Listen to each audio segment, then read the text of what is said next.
Well, it's not the host, the voice of the Colorado Buffaloes, Mark Johnson here, because if it was, then he wouldn't have this beautiful tone right here. Okay, no, this is Justin Adams filling in for Mark Johnson. Mark is a little bit busy. He's currently in South Carolina for the Myrtle Beach Invitational. You know, he's a lucky guy today, okay?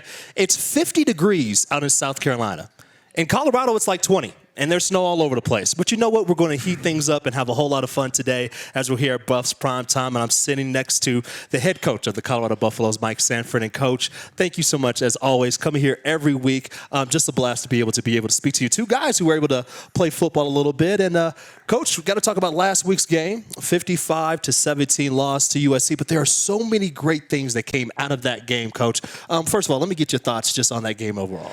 Well, I love the way we started, and there's so many opportunities really in that first quarter and a half to make that not just a ball game, but also to get a lead and kind of start taking them into deep waters.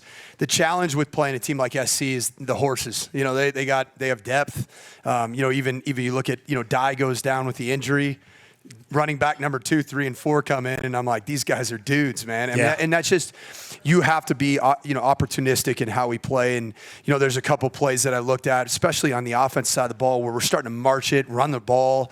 I thought our O-line played their best game, and they're getting better every week.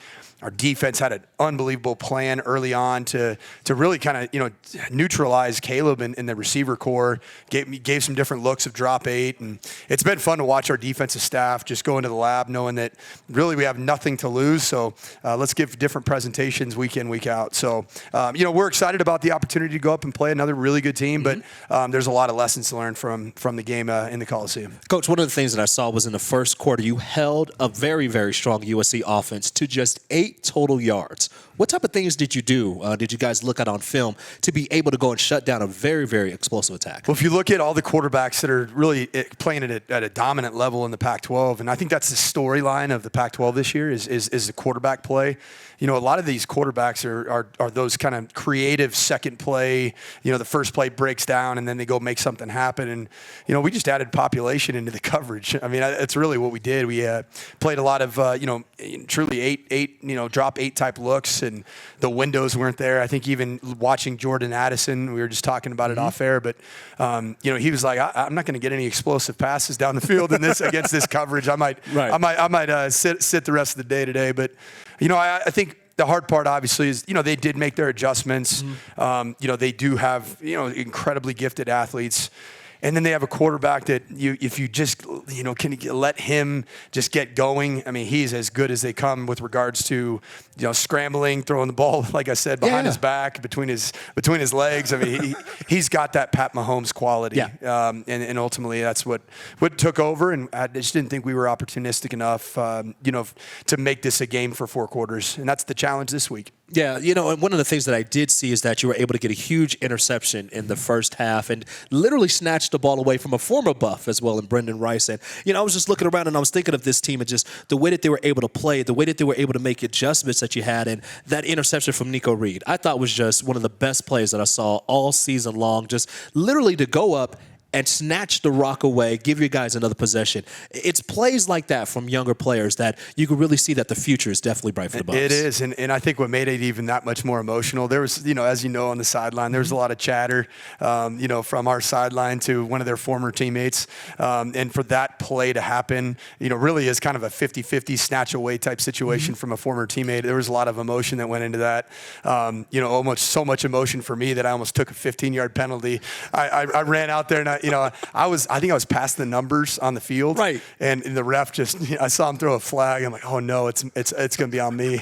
But if that ever happens, and it's one of those situations. If you're doing it because you love your players and you're supporting something like that, I wouldn't say it's acceptable, but it's probably better than just being a jerk on the sideline. So.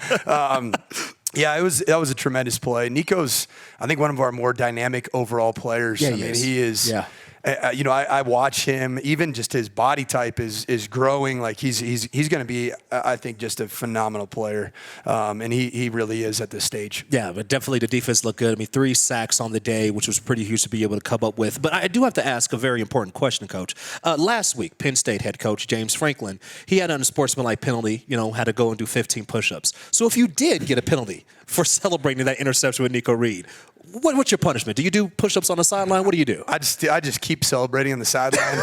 You know, we have a turnover boombox. I'd probably grab that real quick. No, I'm just, you know, it's funny because during practice we have a lot of competitive periods that we do, and there's kind of repercussions for each side of the ball, and I always join in whatever the punishment is for the players, whether it's 20 deep knee bends, like the old Saturday Night Live skit, but we always have some fun with that type of stuff, and I want to make sure that the players know that us as coaches and myself, that we're going to be in there right there with them. One guy that was dishing out a whole lot of punishment was Alex Fontenot. 20 carries, 104 yards, also had a score as well. He was able to come back from injury from earlier this season. What did you see from him in the game that helped him be so successful, especially when you have a veteran running back like himself? One thing that I noticed is he was getting closer and closer to return to play. I looked at his body. I'm like, he's getting bigger, and it's funny because, if you're a starting tailback, a lot of times it's hard to sustain weight. Your body starts getting a little bit beat up. I think Deion Smith has kind of been dealing with some of that stuff. Yeah, he's been a little bit more the mainstay, and he's a little bit more of a narrow body type. But seeing Font just get bigger and bigger, I'm like, this dude's about ready to go put one together. And I think we're going to continue to see that. I think it's important for us to ride, on the backs of our offensive line. Brady Russell, I think a lot of people are seeing this as a disappointing year, just if you look at the box score. But even the invitation to the NFLPA Collegiate Bowl and the scout feedbacks that I'm getting, what he's done as a blocker this year is earning him a lot of money. And that's what people are looking for. There's not many tight ends in college football or fullback body types that are actually blocking in a dominant manner, and that's what Brady's doing. So I think it's important for us to just continue to ride what I consider probably one of our bigger growth areas is our offensive line. What other areas have you seen this team grow from when you have taken over the role as head coach? Have you seen this team just continue to move on? Because it's easy when a team is 1-9. Yep. It's very easy when you start counting the practices until the end of the season and you start counting the games until the end of the season. So how do you keep this team locked in, focused, and just have them continue to get better every day? It's funny. So every Thursday we theme out the week. Every Thursday is Thankful Thursday, and I had Tommy Brown get up and talk to the team this morning before practice, and one thing that he said, and I think this is the area of growth that you're mentioning, and what's going to ultimately sustain us through these next two extremely challenging ball games is he said that he came from Alabama, won national championships, played on teams that competed in the CFP every single year. He said this is the most tightly knit football team that I've ever been a part of. The brotherhood in here is different than anything I've personally seen, and I think that's what I've seen is just that growth, forged through adversity, forged through fire, and I think that's ultimately what's going to be. What I believe is going to be the springboard for this program, for those that stay, that stay. And I think that they're, what's going to make them stay is going to be that brotherhood, because that's what this program ultimately needs is that growth. But I'm curious, what have you done to keep guys together? Because again, everybody could think about just the future and everything, but you have them thinking about the now. You have them thinking about the next moment, the next snap. How do you keep the guys glued together? Well, it's for me, having been around coaches, some really good coaches, that I've learned some really good things, what to do as a head coach and what things not to do. Yeah. The thing that I've learned the most, and probably even as a really young head coach, I think at times I was 33 years old. I was this hot shot. I thought I was the man, is I've learned to make it not about me, make it about them. And in every decision that I make, is it something that I'm doing for me selfishly, or am I doing it for the players? And I think that this generation, even more than our generation, we played about the same time. Yep. Played for the same coaches pretty much. We did. I think that this generation doesn't just kind of sit there and listen to stuff that might not be real, and they sniff it out quickly. And I think this is the generation of authenticity, and they crave that from their leaders, and I want to give that to them by making it about them. As the voice of the Colorado Buffaloes, Mike Sanford, always talking about being authentic, and that's one of the biggest things you have to do, especially in this generation. You said it perfectly, because, again, they will sniff that out, but not only that, but then they don't want to play for somebody who's not authentic. They want somebody who knows, definitely has their back. We're just going to take a quick break. But when we return, we're going to talk about the next game. Got another big challenge. You played up against USC. The week before you had Oregon. Now you go on the road and you take on a Washington team who's still on the outskirts trying to get themselves to that Pac-12 championship. So, Coach, I'm going to ask you, what do the Buffs have to do to pull off that W, pull off the upset in Seattle, Washington? So we'll be right back on Buffs Primetime. Justin Adams, Mike Sanford. This is Colorado Football from Learfield. Go. Welcome back to Buffs Primetime. Justin Adams here. Hey, are you coming to Boulder for game day? Stay at the Hilton's on Canyon, the official hotel of CU Athletics. Here with Mike Sanford, the head coach of the Colorado Buffaloes. Before we get to next week's game, we got some business to take care of because you and I played for the same coaches, just in different timelines. So you played for Dan Hawkins and some other guys. Yes, I was recruited by Dirk Cutter. Played for him as a redshirt, and Mark Helfrich was my position coach. He's so awesome. He was like 26 years old.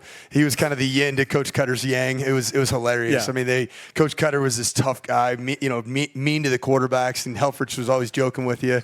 That was a great experience to be really coached at that time by some of the great quarterback minds in the game. Now, was Mark Helfrich always ball-headed? Because even at 26, he was like his hair. Yeah, he was 26, and I mean, it wasn't great, But the good news is you're gonna be joined here by a similar type situation in Coach Patterson. Yeah. Patterson. It's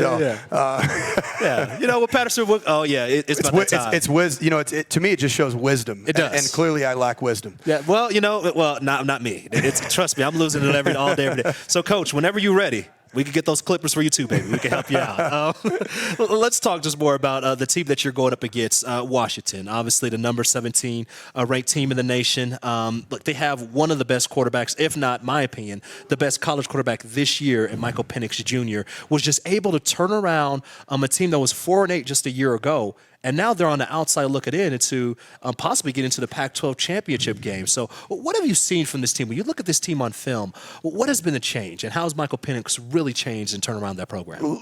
Just calling a spade, Washington's always had talent. Yeah. I mean, they have. And as we're seeing around the conference, just the addition of a high-level trigger puller is making all the difference. Look at it, Oregon, USC, Washington, and then Cam Rising staying, for another year.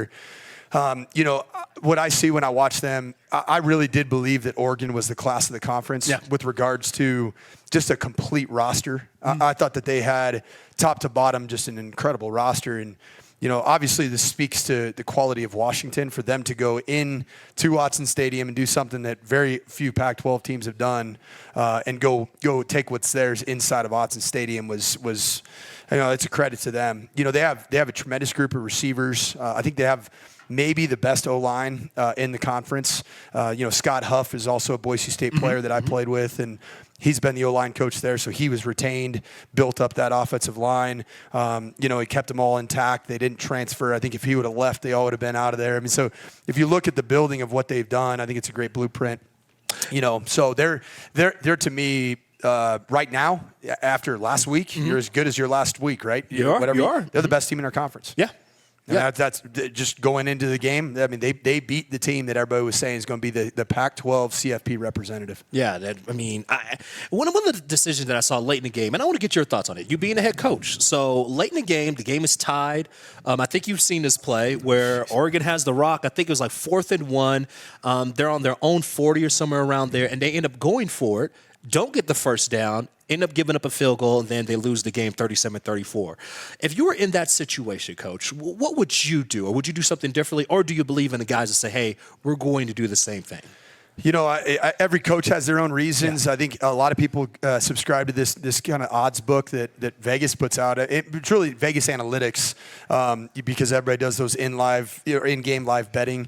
So that book tells you what to do and when to do that. And I don't know if Oregon's one of those teams, but decisions like that, I'm always like, they're a team that uses that. They call it the magic book. And it's perfectly legal. It's not like they're betting on the game, but they're going off of the odds. It takes into account weather, it takes into account opponent, it takes into account time, how many timeouts are left.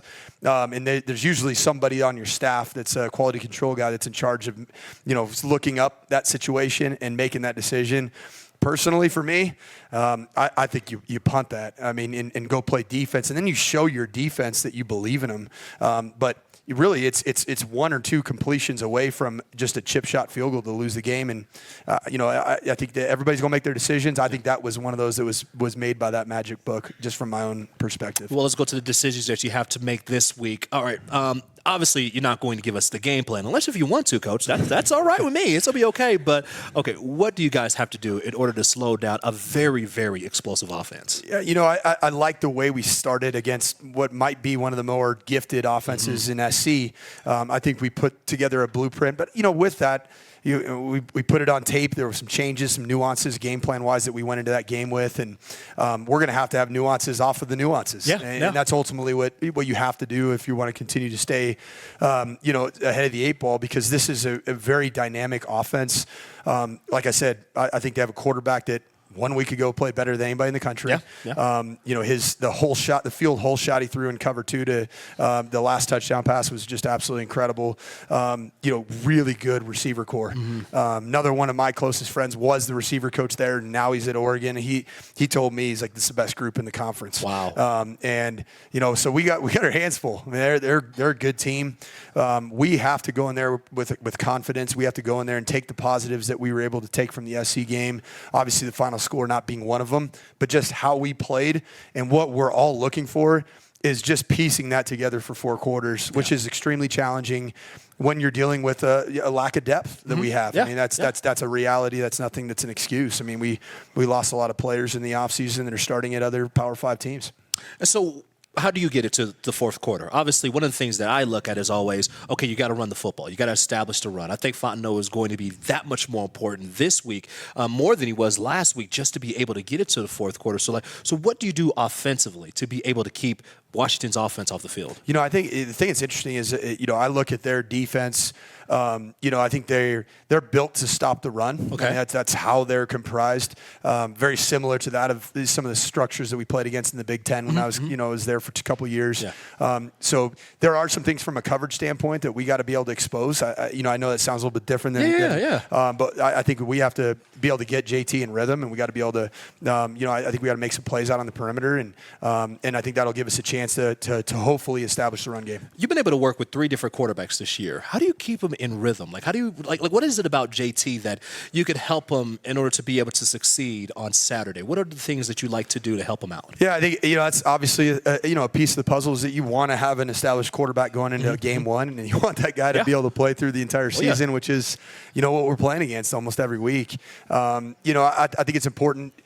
What I like about where JT's at is that he's showing growth. Yeah. There's for him to be in there and be able to kind of work through some of the growing pains himself. He's a experienced player in age, but in terms of on-field experience, he's still gaining that as we go. So I think just being able to work through and learn the lessons from the previous games and apply them going forward, I think that's kind of the rhythm that he needs to continue to establish. What are some things that you've seen well in his game that really has developed throughout the season?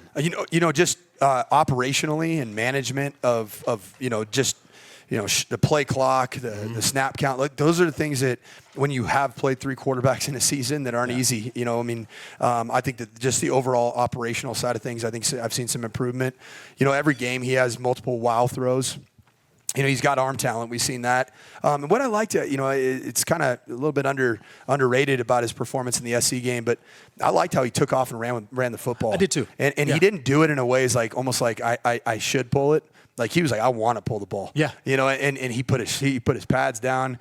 I think even for him, he's like, man, I got to go out and get this. Yes. I need to go show my teammates that I'm willing to put my body on the line. And I think even his touchdown run at the end of the game was indicative of what he wants to show his teammates, that he exhibits that trait of toughness. Final road game of the year, Coach. I'm curious, what has your message been to the team this week? Because we talked a little bit in the first segment about just being authentic.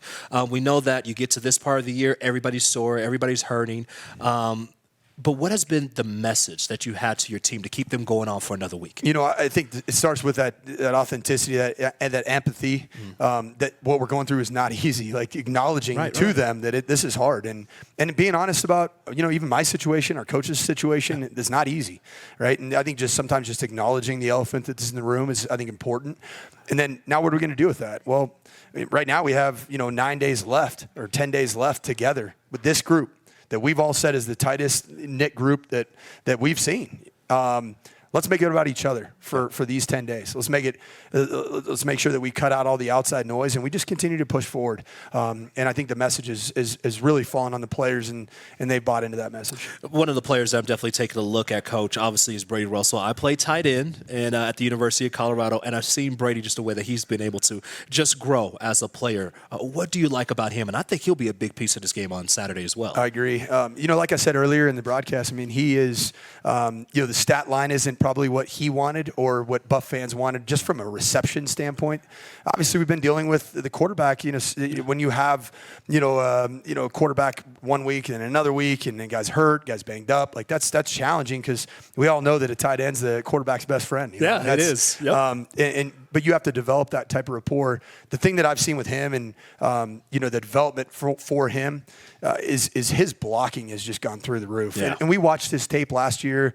He's a good blocker. I think he's become an outstanding blocker. And I think that's contributed to, number one, his work.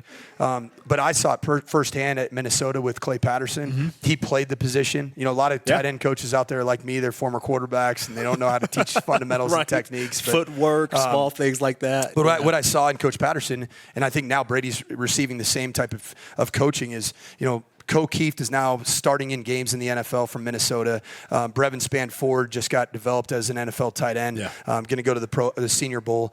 That's what I see Brady is. He's going to play in the NFL for a long time. All right, Coach, 30 seconds before we let you go.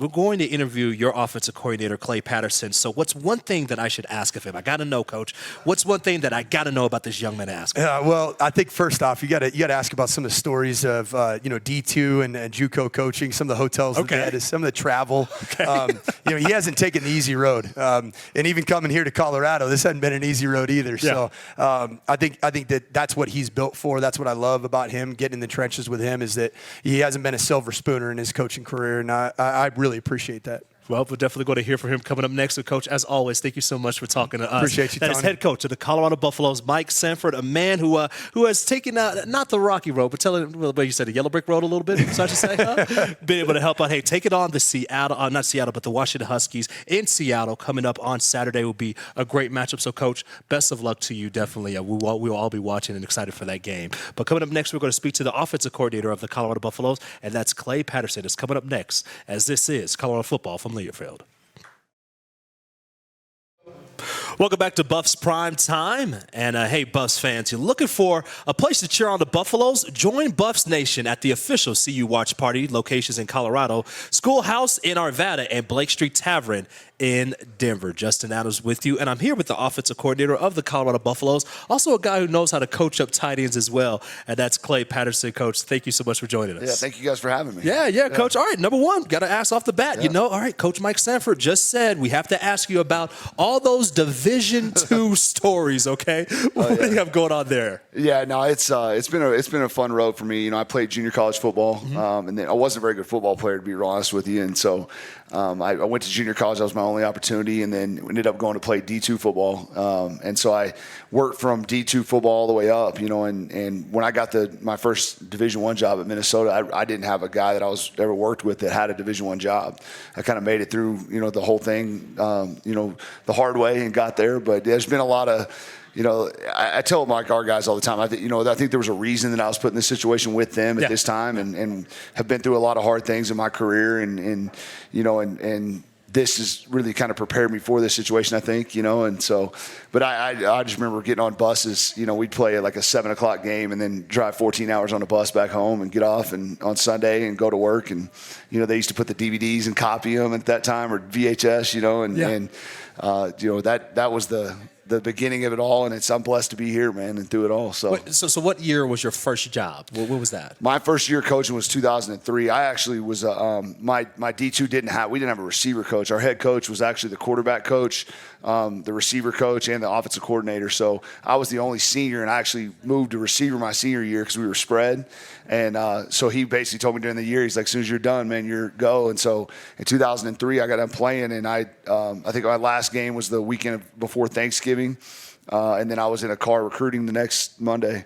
So yeah, I was 21 years old at that point. Wait, so what was your recruiting pitch at 21 years old? What do you tell like another young man at that age? Oh yeah, that's why I grew my beard out. That's why I have a beard. I started growing my beard out because everybody thought I was the quarterback or something. They were like, "What do you play?" It's it was a fun time though, and I was able to go from that and having a lot of I really was never a GA. I was just basically became a coach, and I was an academic coordinator for the entire athletic department at 21 years old at a D2 school, and went into that to like my head coach at Southeastern ended up taking a job at Kingsville 2-3 years later, and I went as the named offensive coordinator. He was going to call the plays. We were there in May, and his wife was like, I'm not moving to Kingsville. So we got done with spring ball, and we were recruiting, and she calls him. He calls me and the D coordinator. I'm 23 years old at this point, 24, and we're driving back from Houston. And he goes, "Hey, I'm quitting. I'm going home, and they're going to name the D coordinator the head coach." And the D coordinator hangs up the phone. He goes, "Hey, you're going to be the offense coordinator." And I was like, "Huh?"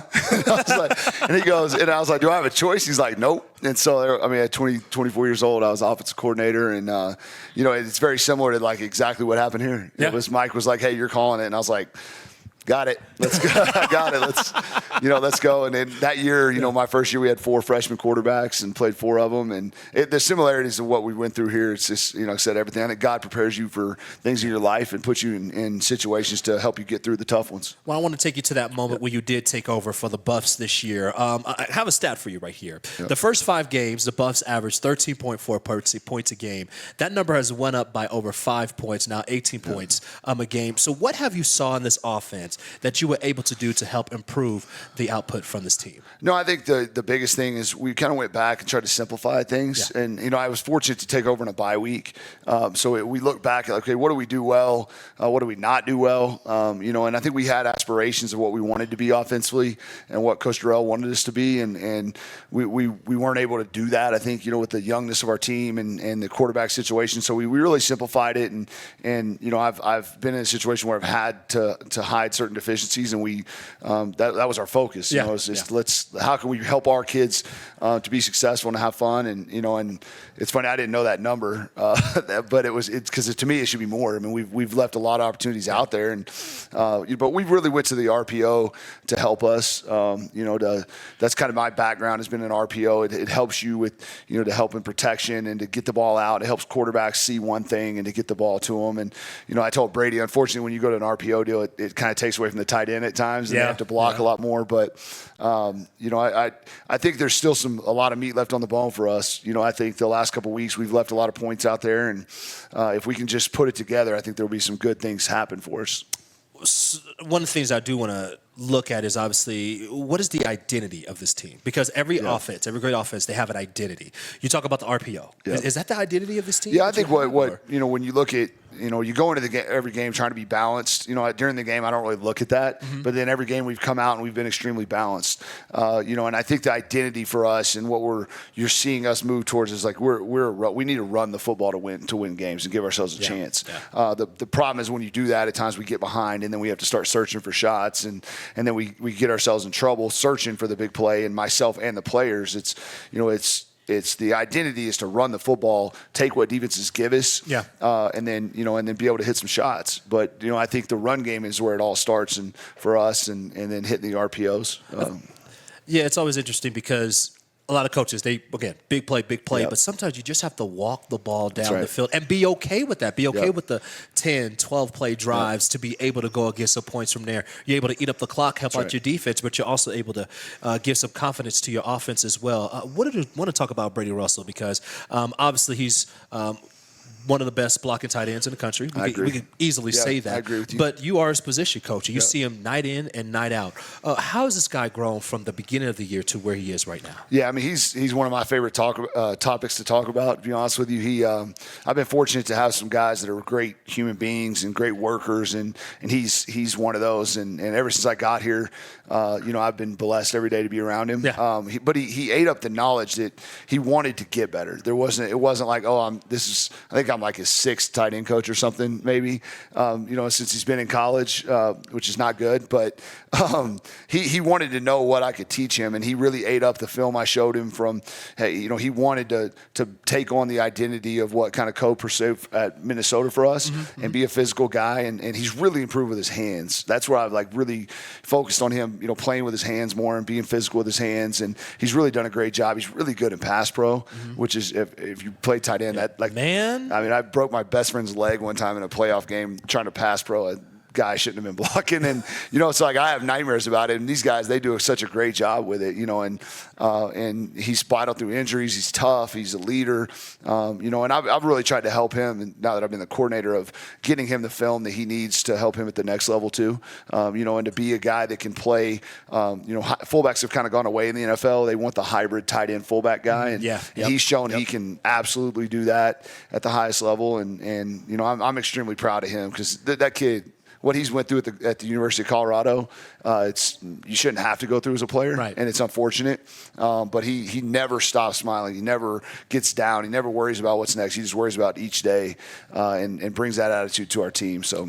How's this going to benefit him at the next level, though? Because obviously you have to go through different coaches from there. That's right. How will this benefit him? Because he learns extremely fast. He's like, I told somebody when I got the OC job that he became the interim tight end coach. I'm the interim OC. He's the interim tight end coach, because he knows it that well. He learns extremely fast because he has had to learn different systems, and it's going to help him, because the adversity, the best ability in the NFL is availability, and he's been able to battle through his injuries and be available. Because that's what he goes out there every week, and you're like, it's Brady. He's back out there. Well, you don't understand how the guy he's always beat up the way he plays the game. Because there's no half speed. There's no softness in it. So he battles through it, and that's what's going to allow him to be successful. And the other thing is special teams, because he doesn't play a lot of special teams for us right now, because I have to have him on offense. Yeah. But in the NFL, he'll be a start on every special teams. Coach, before I let you go.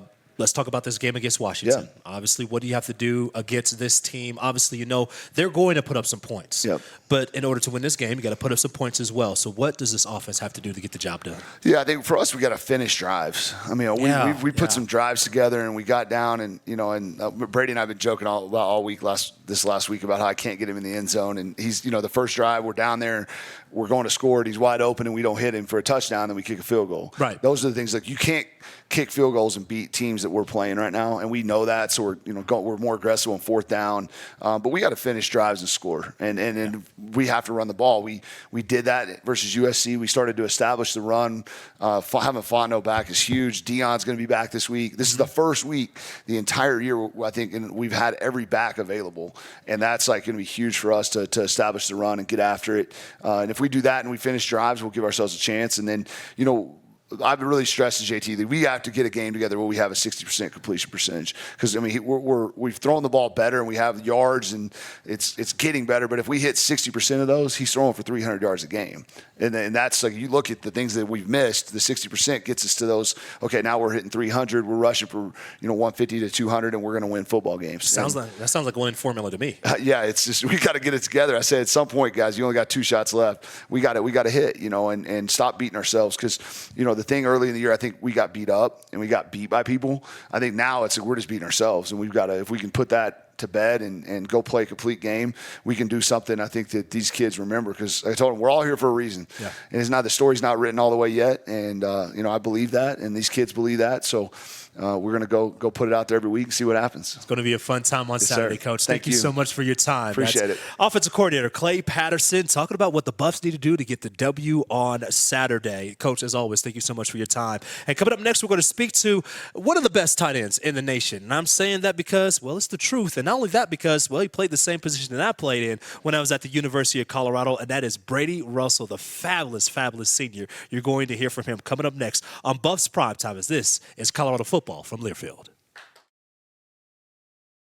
Today's Coaches Show is brought to you by Post Chicken and Beer with 7 Colorado Front Range locations. The Post brew delicious award-winning beers and fries up to the crispiest, juiciest hot chicken around. Fried chicken and beer go together like black and gold football. Stop by the Post for all your game time provisions and for next week's show. Now we go live to tape, and we're going to tape next week on Wednesday at 12:30, and the reason why we don't do it on Thursday is because it's Thanksgiving. So we got to give, family a chance to be able to sit down, eat a whole lot of turkey. And I know one guy that's going to be eating some turkey is the guy sitting right next to me, and that is Brady Russell. Brady, as always, thank you so much for joining us. You're a senior. You have 2 more games left in your college career here at the University of Colorado. Number one, tell us about your time here and how you have grown as a player.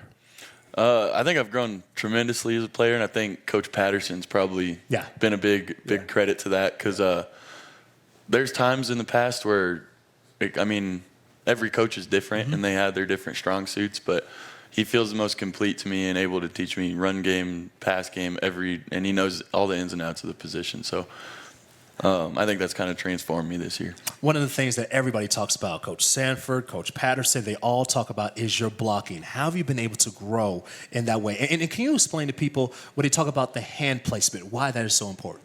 Yeah, the hand placement's crucial, because there's a lot of times last year where I would be getting a little high, maybe up on people's shoulders, and you can't really control them. But one thing Coach Patterson taught me was having low hands, trying to obviously strike on the chest, but even on some of those inside zone plays, getting your backhand on the rib cage right here, and you can control their whole body rather than just torquing their upper body. And it's really changed my game. It's pretty incredible. You're one of the captains on the team. Talk about just your leadership this year. Obviously, we had another coaching change, but how have you been able to help keep this team together? I think the biggest thing is just being that consistent piece that everybody can lean on. I've kind of been just about the only consistent piece the last 6 years at Colorado. So being the same guy day in and day out, because I've battled through adversity in the past, but a lot of these young guys, they haven't had any sort of adversity yet in their football careers. They're coming out of high school, they were all the best at what they did and everything, and so being the consistent guy that they can look at and like, all right, so this is how we're supposed to act every day. What's some of the adversity that you went through, though? Like, talk about that a little bit, because again, like you were talking about, a lot of these guys that just come into high school, they're the best on their team, and then they come to the college game and it's a lot different. What are some things that you have went through that you're able to go and pass that knowledge on to others? I think there's a number of things for sure, but obviously, first off, being a walk-on, that was a battle in and of itself. Same here. They try to put someone ahead of you all the time. And then just the coaching changes. Obviously, that's something weird to deal with all the time. And then probably my injury in 2020. That was a big hindrance on my game, and it was a shame because it was my first game and my first staff that I felt like was really prioritizing me. And then second game of the season, I get hurt. And then even last year, a lot of people didn't know this, but I still had issues with that ankle, and I was pretty much just playing in pain all last year, and I had to have a second surgery for it after the season. But I was just miserable all the time and battling through stuff, but I still had to be that consistent piece for everybody every day. With all the things that you have gone through, what would it mean to be able to get a W in these last 2 games? We got about 30 seconds left. What would it mean to be able to get that done? It would mean a lot to me. I think just seeing the joy on everybody's faces again, that'd probably be the biggest thing. And I also really don't like either of these teams that we're playing, so kind of helps out a little bit, right? Yeah, you could be able to beat Washington and also be able to beat Utah as well. I got a minute left in the show, and so the most important question we have to ask with our live audience: why is tight end the best position in football? I think it's the most versatile. I can literally do everything. I joke around with the defense, but every defensive coach that's been here, I've tried to let me come pass rush. Yeah. But I think I can just do a little bit of everything. That's probably why tight end is the best position in football. That's right. Well, you know what? You're doing a great job out there. We're excited to see you on Saturday, and you've always wore the black and gold well, so thank you so much for all that you have done. Yes, sir. All Absolutely. right. That is senior tight end Brady Russell getting ready for the Colorado Buffaloes to take on the Washington Huskies. That game will be at 7 o'clock on Saturday. We get things started off with our pregame show at 5 o'clock. I want to give a shout-out to head coach Mike Sanford, Clay Patterson, the offensive coordinator of the Colorado Buffaloes, and Brady Russell as well for joining us on the Coaches Show on, Buffs Primetime. I'm saying Coaches Show. It's Buffs Primetime. You know what it is. By the way, Mark Johnson, he'll be back here next week. Be a whole lot of fun. Thank you so much for joining us, and be blessed.